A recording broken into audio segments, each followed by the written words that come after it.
आप बहुत अच्छा सीख के जाओगे आज। आप जो है ना, आज बहुत अच्छा कुछ सिखा दूंगा मैं आपको। आप देखना थोड़ी देर, 10 मिनट दो मुझे, है ना। और आप वहां पहुंचा दूंगा जहाँ पे आपको सबसे ज्यादा डाउट थे, वहीं पे मैं आपको लेके जा रहा हूँ। मेरा क्वेश्चन ये है बच्चों कि जब आप इसको पढ़ते हो ना, एटॉमिक मास को पढ़ते हो, तो इसका मतलब क्या निकालते मास ऑफ वन एटम। हो? Mass of one atom. क्या सबको समझ में आ रहा है? Yes sir. हाँ, सभी लोगों को mass of one atom. Elisha, समझ में आ रहा है मास ऑफ वन एटम? हाँ, जब भी आपके सामने एटॉमिक मास लिख के आएगा, इसका मतलब होगा, ध्यान रखिएगा, अपनी कॉपी में मेंशन करिए, मास ऑफ वन एटम। और एक एटम का मास कहाँ पर होता है? न्यूक्लियस में। न्यूक्लियस में होता है। और न्यूक्लियस में क्या क्या होता है? प्रोटॉन से न्यूट्रॉन। प्रोटॉन्स और न्यूट्रॉन्स, ठीक है। So can you tell me कि मैं पहला एटम की मैं बात कर रहा हूँ, कार्बन। कार्बन के न्यूक्लियस में कितने प्रोटॉन और कितने न्यूट्रॉन है? 6 प्रोटॉन एंड 6 न्यूट्रॉन। 6 प्रोटॉन है और 6 न्यूट्रॉन है, ठीक है। यहाँ पढ़ो क्या लिखा है, पढ़ो, ये क्या लिखा है, पढ़ो। मास of one proton mass of one proton कितना है? 1 mu। तो 6 प्रोटॉन का 1 mu। हाँ? कितना 6 प्रोटॉन? क्या? फिर से पढ़ो, क्या लिखा है? मास ऑफ 1 प्रोटॉन कितना है? 1 mu। 1 AMU। यहाँ लिखो, यहाँ प्रोटॉन कितने हैं? 6 6 प्रोटॉन का मास कितना हो जाएगा? 6 mu। 1 प्रोटॉन का मास 1 AMU, तो 6 प्रोटॉन का 6 मास का कितना हो 6 जाएगा? mu। 6 mu। 6 AMU। अब यहाँ पढ़ो क्या लिखा है, क्या लिखा है, पढ़ो। Mass mass of of 1 neutron. 1 neutron कितना है? 1 mu। 1 AMU, ठीक है। तो इसमें जो मास ऑफ 6 न्यूट्रॉन कितना हो जाएगा? 6 mu। 6 AMU। अस्मिता, अगर आप करना चाहो तो कर लो क्लास, बट आपको जरूरत नहीं है। तो यहाँ पे कितना हो जाएगा ये? 12 12 AMU। mu। तो क्या मेरी क्लास में आप सभी लोग ये डिफरेंस समझ पा रहे हैं कि जब इस तरीके से लिखा रहता है कार्बन के लिए, तो ये दो बातों में डिफरेंस आ रहा है, 12 और 12 AMU में।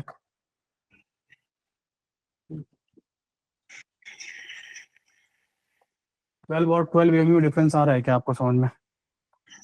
What is 12 for the carbon? Atomic mass. Atomic mass. नहीं नहीं, एटॉमिक मास होगा तो उसकी कोई ना कोई यूनिट होगी।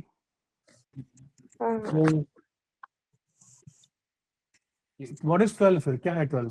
अभी तो आपने बताया था। Mass of carbon. नहीं 12 AMU। नहीं नहीं नहीं, ये जो ऊपर लिखा और रहता है वो क्या मास बताया था आपने? नंबर। Mass number. हाँ, ये एटॉमिक मास नंबर है कार्बन का। इसको हम लोग क्या बोलेंगे? ये न्यूट्रॉन प्लस प्रोटॉन के नंबर को बता रहा है। ये क्या होगा? ये एटॉमिक मास नंबर है। What is 12 AMU? Mass of carbon. Mass of carbon. और बताएगा? अनुपम, कार्बन। मनीषा, अमन, अमन, शैली। 12 AMU क्या है? What is 12 AMU? Mass of carbon.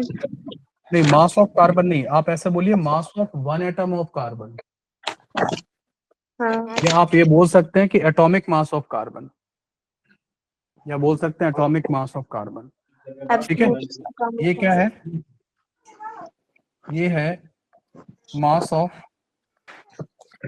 One atom of carbon. ये इसका क्या बोल सकते हैं, बोलो? Atomic mass of carbon.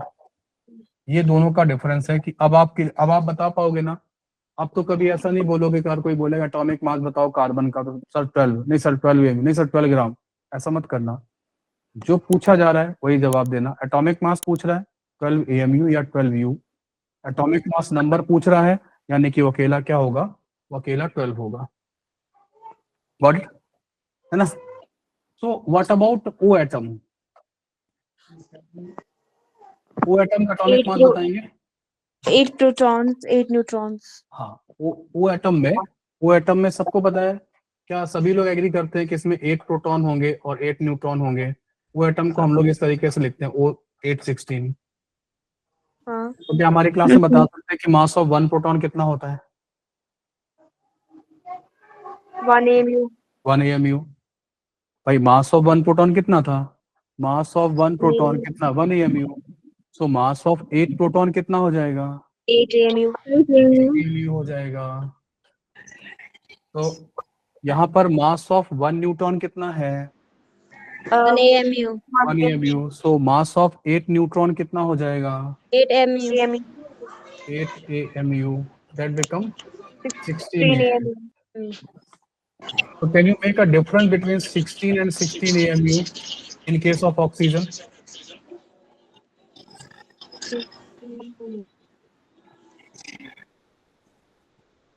बोलिए, in case of oxygen क्या आप 16 और 16 AMU में डिफरेंस कर सकते हैं? What is 16?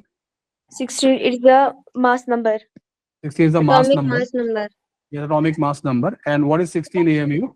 It is Mass the of mass one of one atom. atom of nitrogen. Oxygen. Oxygen. Mass of one atom of oxygen और and mass of Atomic of oxygen. atomic mass Mass of- कहला सकता है, ठीक है?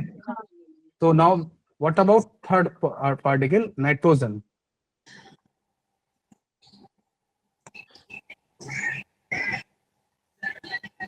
Seven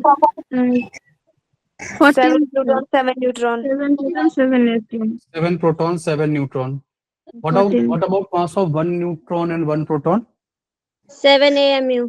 ये 7 AMU हो जाएगा और ये 7 AMU. AMU हो जाएगा. That become 14 14 AMU. AMU. What about H atom, fourth number? 1 proton, 1 neutron. No. H atom में केवल क्या होता है? प्रोटॉन होता है. न्यूट्रॉन क्या होता है? 0, है ना? तो कितना हो जाएगा ये बोलो? 1 AMU. 1 AMU is answer. ठीक है. Now what about sodium? Sodium के बारे में क्या ख्याल है? कितना एटॉमिक नंबर, कितना मास नंबर, कोई बता सकता है? किसी को याद है हमारी क्लास में? 23. Yes, 20. 11 protons, 11 neutrons. No, 23. 12 protons and 11 neutrons. हाँ, ये वाला नंबर हमें क्या बताता है? प्रोटॉन का नंबर. ये क्या बताता है? न्यूट्रॉन प्लस प्रोटॉन का नंबर. Proton. तो हाउ मेनी प्रोटॉन सोडियम है? 11 प्रोटॉन. हमें न्यूट्रॉन 12 neutrons. ये एग्जाम्पल मैंने 2 वजह से दिया आपको. बाकी मेरे जितने कार्बन, ऑक्सीजन, नाइट्रोजन जो एग्जाम्पल थे, वहां पे आपको इक्वल नंबर ऑफ प्रोटॉन और इक्वल नंबर ऑफ न्यूट्रॉन दिख रहे थे. ऐसा दिमाग में मत बिठा लेना कि हर एक एलिमेंट में प्रोटॉन और न्यूट्रॉन का नंबर इक्वल होता है. ऐसा नहीं होता है. शुरुआत के केवल 20 एलिमेंट में ही होता है, कैल्शियम तक. उसके बाद नहीं होता है, ठीक है ना? उस तरीके से तो शुरुआत के कुछ एलिमेंट में होगा, फिर से नहीं आएगा, है ना? तो यहाँ पर क्या होगा? यहाँ पर क्या आएगा? 11 AMU. तो ये बात दिमाग में रखेंगे ना कि न्यूट्रॉन और प्रोटॉन का नंबर हमेशा इक्वल होना जरूरी नहीं है किसी भी एलिमेंट में. लेकिन हाँ, न्यूट्रॉन और प्रोटॉन के मास का समेशन अल्टीमेटली क्या रिप्रेजेंट करता है? एटॉमिक मास को रिप्रेजेंट करता है, ठीक है? अरे बस में एटॉमिक मास को रिप्रेजेंट करता है. ओके.